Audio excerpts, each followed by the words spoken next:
Whoa. Are your struts going out?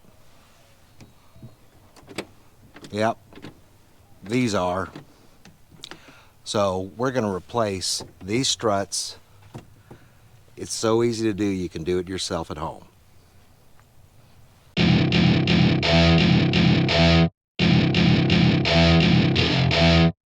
Obviously, you're going to have to go somewhere and get you replacement struts. Now, I got these off of Amazon, and I put in my car information. And if it'll help you, I'll put the link in the description box below, so that way you can find it easily. But this is for my wife's 2011 Lexus RX 350. There are other applications, other vehicles that these struts can fit on.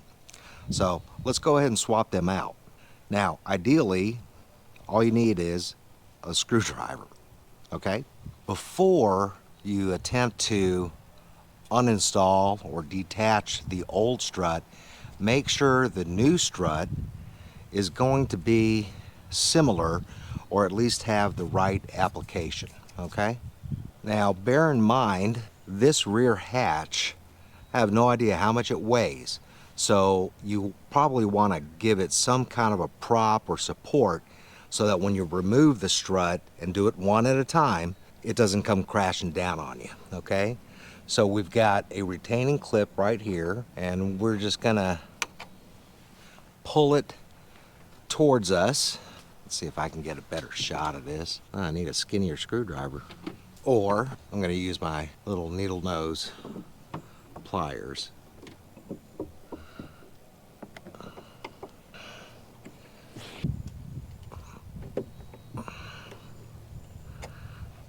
Okay, and then it should just pop off. Whoops. And depending on how old they are, it may need some persuading. Okay, the weight of that hatch is pretty heavy. When we get the new one, you'll notice that there's a band around it. That's because it's a compressed gas strut. So what we need to do is put this end up in here, and we'll pop it on. Okay, and then when we get this bottom one off, then we'll undo the banding and then attach it. And it popped off. And there's that ball joint I was talking about. When we cut this banding off, we want to make sure that we get that in here. Whoa. Okay, well, it fully extended. That's not a problem.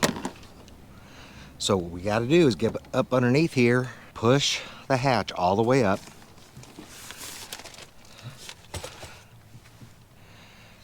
and put that ball joint on the other end, and it just snaps in.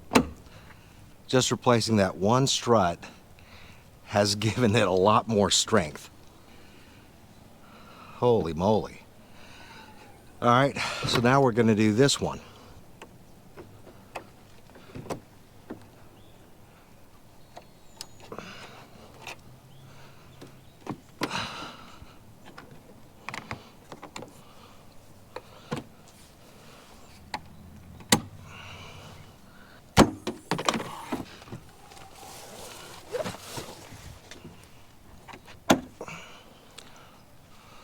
Make sure it self-closes okay.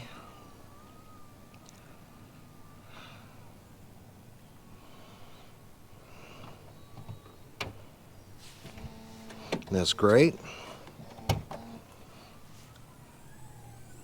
Yeah, when I would open it like that manually, I would actually have to push it up and kind of do a little bit of bench pressing overhead to get this dude to stay up. So now we're in good shape. So hopefully that helped you out.